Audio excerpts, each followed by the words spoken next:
that's 80% off sale. And you can go indulge in all of that after. If you can just like hold off until like after Valentine's Day, it's so much cheaper. You can get so much more. And I know a lot of people are just like mostly excited about, you know, the discounts after Valentine's Day. So if you're one of those people like me who's all about that discount chocolate, I hope you indulge all weekend, or have indulged all weekend on that sale chocolate. Since it was Valentine's Day, I have some stories kind of surrounded by romance today that I'm super excited to share with you. I'm a little bit of a hopeless romantic, and these stories are super cute. They warm my heart. So what can you expect? There's going to be lots of love stories right around an episode on Valentine's Day. So I hope you enjoyed those. But I have some amazing stories to share with you today, and I cannot wait to do it. Let's jump right in. So my first one is about an 89-year-old man. His name is David Eaton, and he's from Irvine, California. And he was devastated because he lost his one-of-a-kind wedding ring that was given to him by his wife, who passed away. And he was very, very upset about this, but he actually got some help from a local police department and jeweler. And this story is just kind of incredible. So he married his wife, Bobette, in 1987. And they commissioned several custom pieces from Gabriella Heben, who is a local jeweler. And they finally kind of settled on a design with a detailed gold castle, kind of something like you would see in the hills of Bavaria, apparently, with a diamond on top of the tower. I guess it was just an amazing ring. And he just loved it so much. And his wife passed away. Bobette passed away 13 years ago after suffering from dementia and a series of other health battles. And he had never taken the ring off. He was always on his finger. It was very, very important to him. And back in June of 2019, he was doing some errands, and he looked down on his hand, and he noticed that his ring was gone. So he kind of just assumed it must have fell off because he had a rapid weight loss after being treated for cancer. So with dropping all that weight, he just kind of assumed it was too big for him and it fell off. He retraced his steps. He went back to, all the businesses everywhere he went. He left his information with the businesses that he visited in hopes, that someone would find it and, maybe turn it in somewhere and they could call him. But he didn't get any calls. He waited for quite some time, but he refused to give up because it was just so important to him. So then he started to call several police agencies asking for help locating the woman who created the ring. So eventually he ended up calling the Irvine Police Department, and Officer Brian Smith took the call. This situation kind of fell outside Brian's usual duties, but he just knew he had to help. So he actually traced down a woman named Gabriella Heben in Florida. He kind of thought maybe that could be the woman, and luckily for him, it was. And Brian explained the situation to her, and she actually remembered the ring instantly due to its kind of unusual, unique design. And so she informed him that she might still have the original mold in storage just because of how unique it was. She kind of might have kept it around. And once again, luckily for him, a few days later, she contacted him and told him that not only did she just have the mold for the ring, but she actually had a trip to Southern California already planned. So they agreed to meet in person so she could give Officer the mold. So it just kind of fluked out that worked out like that. And then Officer Smith then took the mold to Harry Modesian and his daughter Corinne, who are owners of the McTavish Jewelers in Irvine. They love the story so much, they said they would be more than happy to recreate the ring as a gift for David. So it kind of all started to fall into place. And Brian wanted to keep it a secret. Officer Smith wanted to keep it a secret. So he asked David to come to McTavish Jewelers to see if they could possibly redesign the ring. And David brought his book of castles with him for reference. He told the story how Gabrielle designed the ring for him over 30 years ago, and he kind of went on all about it. And then Officer Smith pulled out a small box from behind the counter and said, "Did your ring look anything like this?" And David was absolutely speechless. And he says, "When you marry someone and you have a house, they turn on the light for you so you know where home is. I put that stone in the castle's window to shine like a light that I could always find my way home." story just warmed my heart. So he ended up getting pretty much the exact ring that he had before with help from this, the police department and these jewelers. Just thought it was a cool story how everyone came together. Now, my next story is another romantic story. It's about a woman who married her longtime love before he enters hospice for cancer. So, Corey Cunningham was working in a refinery in St. Croix in the U.S. Virgin Islands last October when he had a seizure. He's 45 years old, and he's a hydroblaster for an oil and gas company. He got evacuated to the hospital in Puerto Rico, and then a month later, while he was home in Houston, he was diagnosed with brain cancer.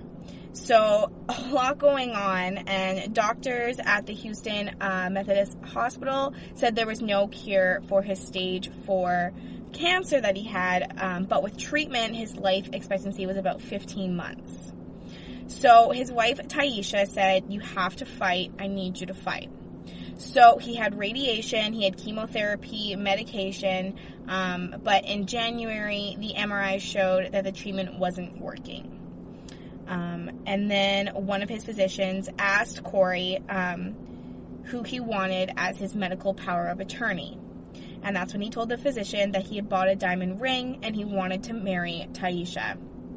So the doctor actually called her and popped the question, and she said yes. This was actually the 5th time that Corey has proposed. They've been together since 2013. This is the 5th time. And she says she loves how spontaneous and adventurous he is, but there was always a few things that had previously held them back from tying the knot and having a wedding. He travels a lot for work, so he wasn't around a lot. Sometimes he was gone for months at a time, and he was miles and miles away. They lived together, and then every now and again they would say, he was tired of shacking up and asked if she would marry him, but she just said she wasn't ready since he was traveling so much. She wanted him to be home, basically, just given the circumstances. She just really wasn't ready. And then another obstacle came up preventing a wedding back in November of 2018 when Taisha was actually diagnosed with breast cancer. And then a year later and a month after she was declared cancer-free, Corey received his cancer diagnosis. So sad. So once she said yes to the proposal, nurses became wedding planners. It was kind of like Make-A-Wish, only with a wedding, they said. Nursing staff got the cake, the flowers, and the photographer donated.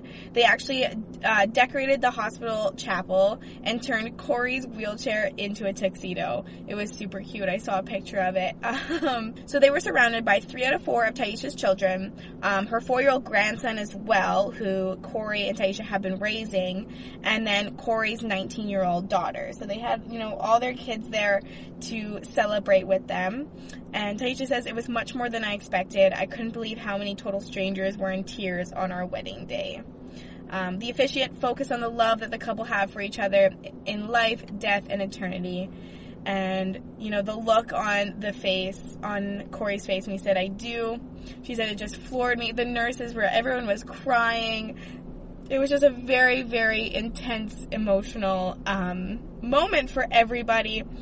The pianist played the couple's favorite song, "You and I" by O'Brien, and it just kind of melded them as a family. And then he was put into hospice not long afterwards. But I think it's incredible that they decided to finally, do this wedding day, get married before he's going into hospice. I just think it's so, so sweet. So there you go. There's a few romantic stories to start off today's episode. I hope you enjoyed them. I do actually have some more that are kind of surrounded by romance and couples. It's around Valentine's Day. What can you expect? But right now it is time for a break. But don't go anywhere. I have a story about how some new parents who adopted a baby got a shower on the airplane. It was incredible. Also, I have a story about the world's oldest couple. Yes. If you checked out last episode, I talked about the world's oldest man and his secret to longevity. And now I have a story about the world's oldest couple. So you don't want to miss that story as well. It's pretty amazing. So stay tuned. I can't wait to share the rest of the stories with you. Thank you. The GSMC Life and Happiness podcast takes you on a journey of exploration. We'll discuss tried and true methods alongside the latest trends of how to best live your life to its fullest and happiest. From psychology to meditation, science to self-help books, the GSMC Life and Happiness podcast will help you to discover what makes you happy and how you can live life being the best you possible. Download the GSMC Life and Happiness podcast on iTunes, Stitcher, SoundCloud, Google Play, or anywhere you find podcasts. Just type GSMC in the search bar.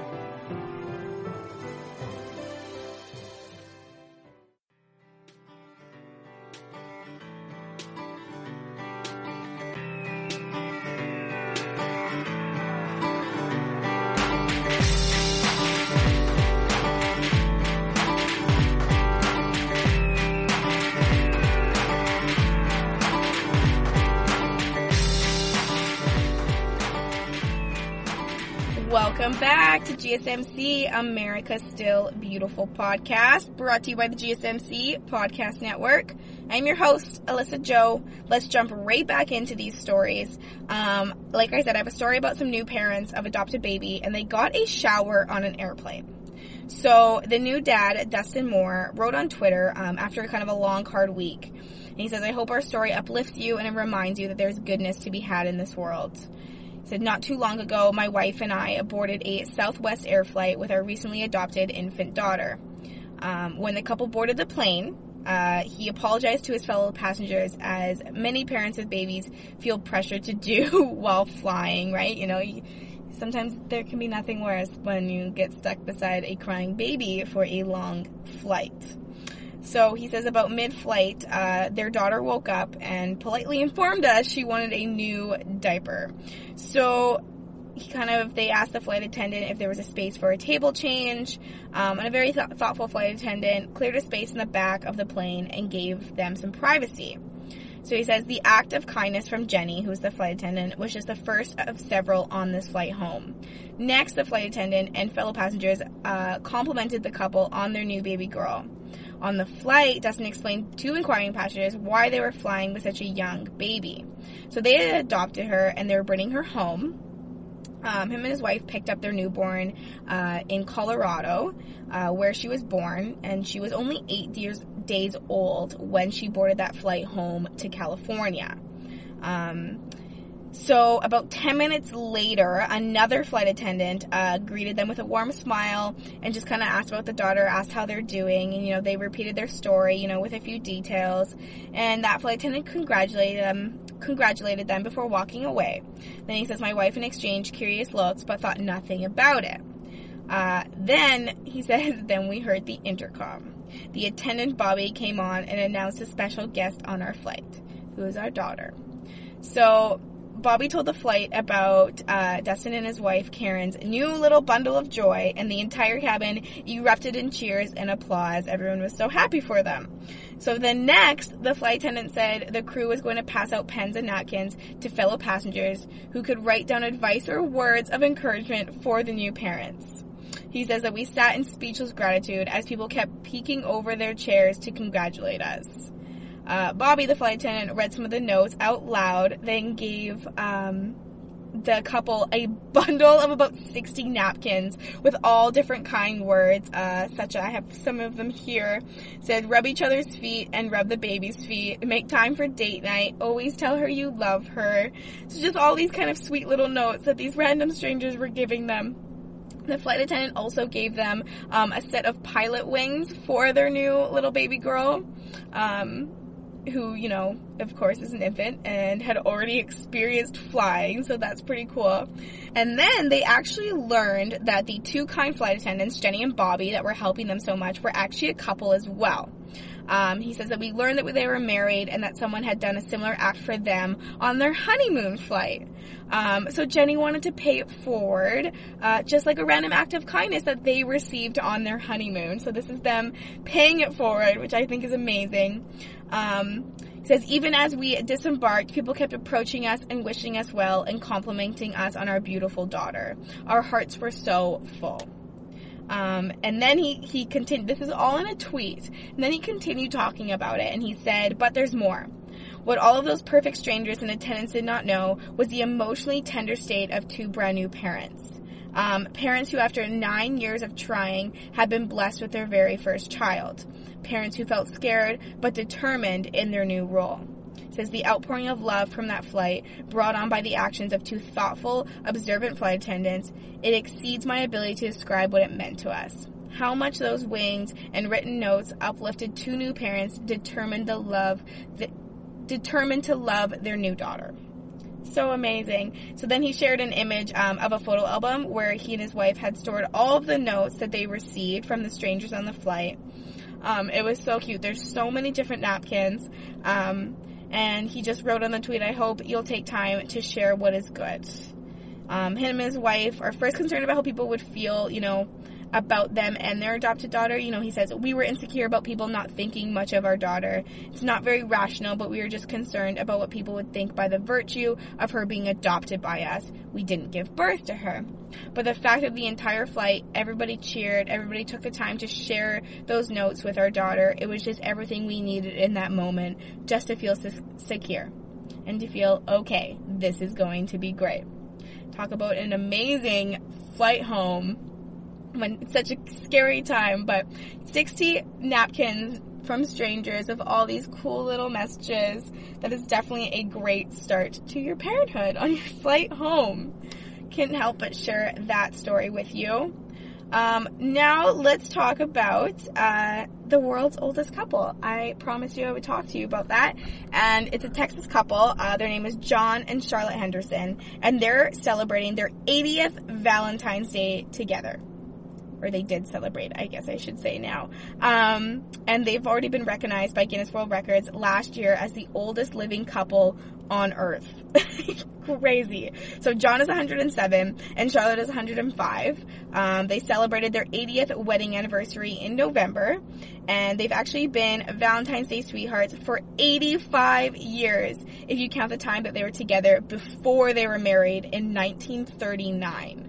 So cool. So the couple first met in a zoology class at the University of Texas in 1934, right in the middle of the Great Depression. So John, who was a football player for the Longhorns, was seated right behind Charlotte and was immediately smitten by her, I guess. He says, when I just saw her and got to talking to her, I don't think I have ever had another date after that one day in class. She says, well, I'll tell you, he was just the nicest man you ever met. It was so sweet. Then they went out for a Coca-Cola on their first date. Then a year after, Prohibition ended. So the Hendersons were married 5 years later in that same year that World War II began. Only 2 guests were present at the ceremony along with the minister, and the hotel they stayed at on their honeymoon cost $7 a night. Don't you wish you could go on your honeymoon for $7 a night? Oh my god. So after 8 decades as a married couple, Valentine's Day remains a special time to renew their love. John says, I make a homemade Valentine for her every year. She says, oh yes, a little love note on it. Yes, he's pretty romantic when you get down to it. My whole heart. It's so sweet. Charlotte also has expressed her romantic side over the years, including a poem that she wrote in 1961 for their wedding anniversary. I'll read it to you here. It says, because you are so sweet, you still sweep me off my feet. I do believe I'll stick with you and try another 22. The couple has never had children. They spent years traveling the world together. They retired since the early 1970s and then returned about a decade ago to Austin, Texas, where all their romance began. And then they were living in a retirement community in Longhorn Village. They exercise every day. They enjoy a glass of wine together on most nights. And of course, they're always asked about their secret to record-setting longevity together. And they say, John says, never go to bed at night with a chip on your shoulder and be glad you're with each other. So cute. They've also they have a cute little sense of humor over the years. John asked what life would be like without his special Valentine. And he says, well, I don't know. I've never tried it. And Charlotte replied with, and he better not. Crazy. 85 years together, the world's oldest living couple. It's so cool to hear their advice and their story because, wow, that is a long time. And it's cool to keep the spark going. 85 years of celebrating Valentine's together. The oldest living couple on earth. So now this week you've had wise words from the oldest man living, and now you've had wise words from the world's oldest couple living. That's all the stories I have for you right now. It is time for a little bit of a break, but don't go anywhere. I have some more heartfelt, feel-good stories to share with you, and I cannot wait. So stay tuned.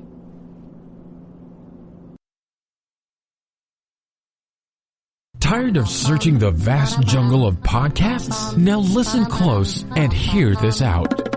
There's a podcast network that covers just about everything that you've been searching. Hey! The Golden State Media Concepts Podcast Network is here. Nothing less than a podcast bliss with endless hours of podcast coverage. From news, sports, music, fashion, cooking, entertainment, fantasy, football, and so much more. So stop lurking around and go straight out to the Golden State Media Concepts Podcast Network. Guaranteed to fill that podcast itch. Whatever it may be. Visit us at www.gsmcpodcast.com. Follow us on Facebook and Twitter and download us on iTunes, SoundCloud, and Google Play.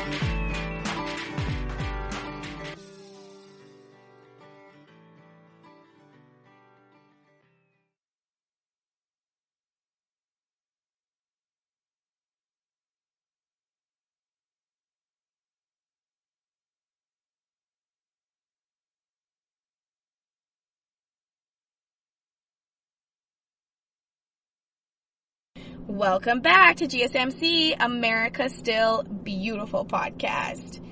So let's jump right back into some more amazing stories that I have to share with you. These ones aren't as centered around love. Okay, well, maybe my first one here is. It's about some fourth graders and their project called Have a Heart. So they go to Rutland Elementary School and they have this project called Have a Heart, where they basically sold paper hearts to the entire school during the week leading up to Valentine's Day, and all the proceeds go to Mobile Loaves and Fishes.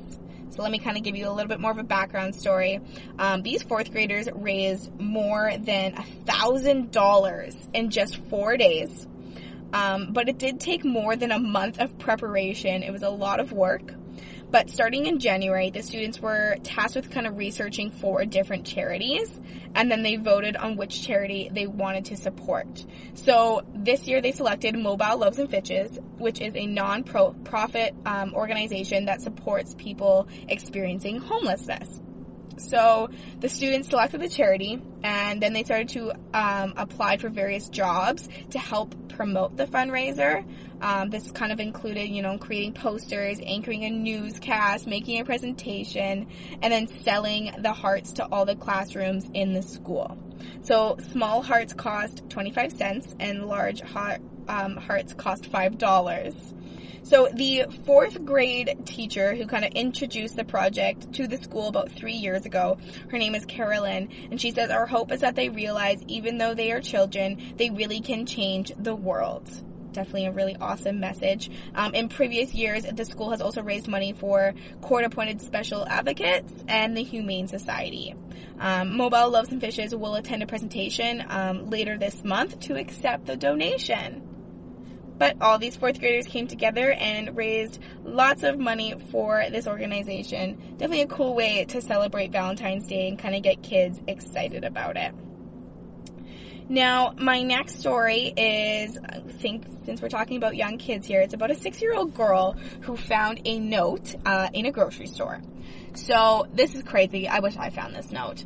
Her name is Daphne Kennedy. She's only 6 years old, and when she was in Rayleigh's supermarket in Sacramento, she found a note just down one of the grocery aisles with a pretty cool surprise in it. Basically, it was just a piece of paper, and, you know, what seemed to be like a normal day going grocery shopping with her mother, it turned into be a kind of a unique, special day. So they found a piece of paper in an aisle, and her mother originally thought that it was just going to be somebody's grocery list, so they kind of picked up this piece of paper and looked at it. Looked just kind of like a grocery list or whatever. Then she kind of realized that there was something in it. It was like an envelope, and the note said, "Whoever finds this, I love you." And what was inside was a $100 bill.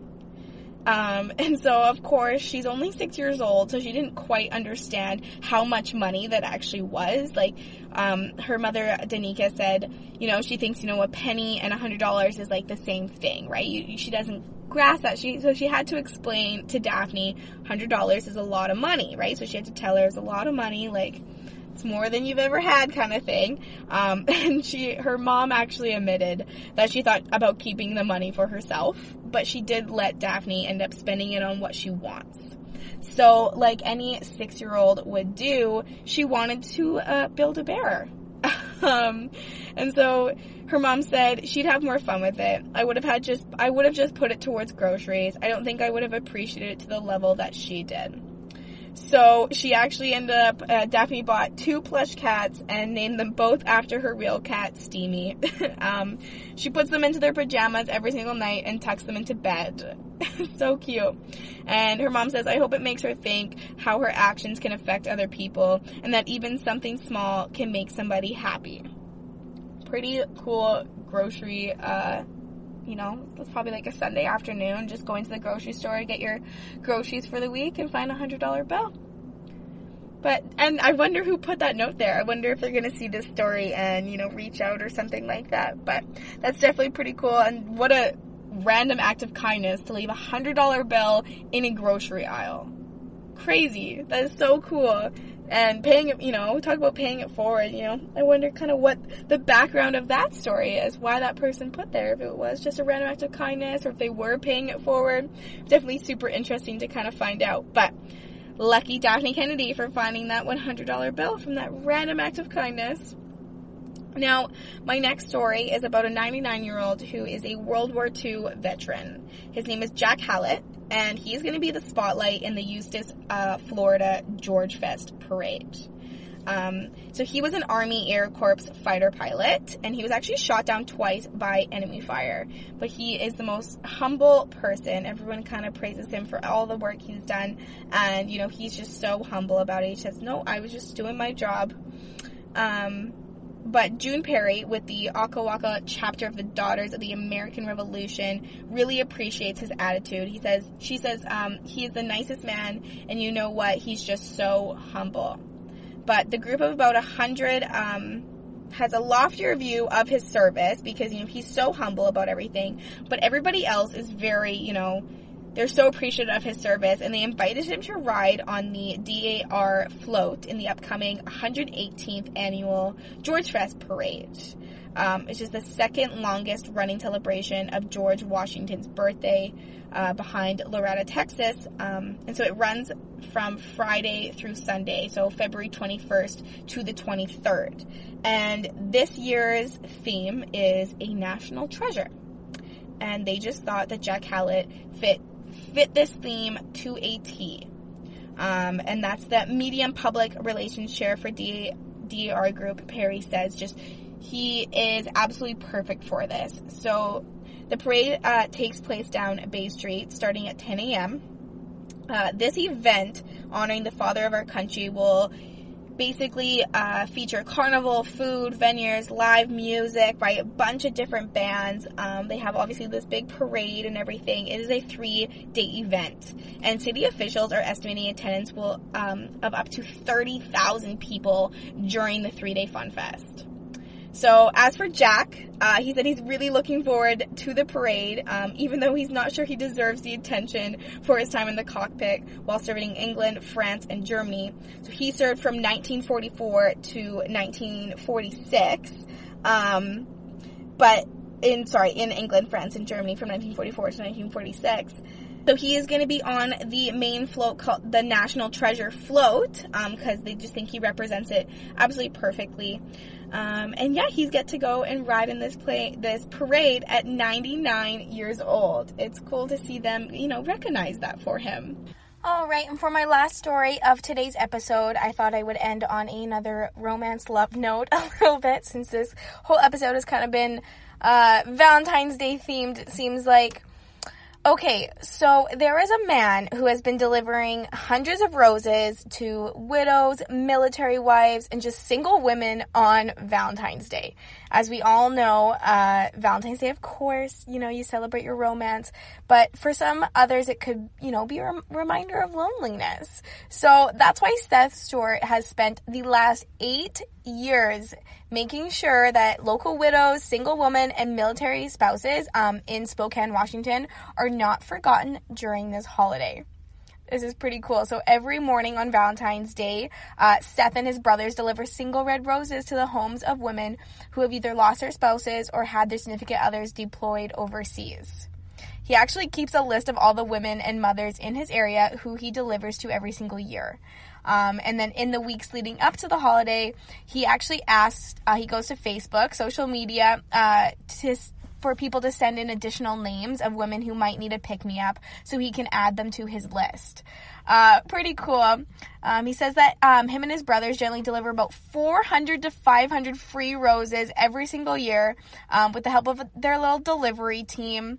But this year they actually delivered 700 roses to women across the region.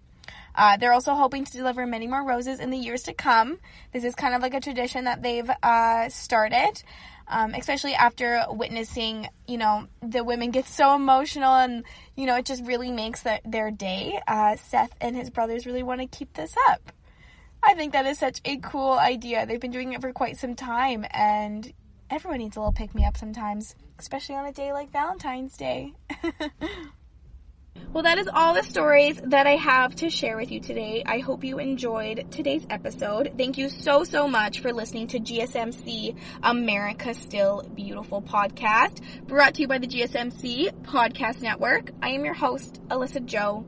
I absolutely love sharing these stories with you. Like I've probably said a million times, it's like the best part of my day to be sharing these uplifting, feel-good stories with you. So please don't forget to hit that subscribe button, to like and follow us on social media, and leave a 5-star review. I already look forward to next time. Thank you so much. You've been listening to the Golden State Media Concepts America Still Beautiful podcast, part of the GSMC Podcast Network. You can find this show and others like it at www.gsmcpodcast.com. Download our podcasts on iTunes, Stitcher, SoundCloud, Google Play, or anywhere you find podcasts. Just type in GSMC to find all of our shows. From the GSMC Podcast Network, from social media news to marketing news, and even weird news, the GSMC Podcast Network has you covered. You can also follow us on Twitter and Facebook. Thank you, and we hope you have enjoyed today's episode of the Golden State Media Concepts America Still Beautiful podcast.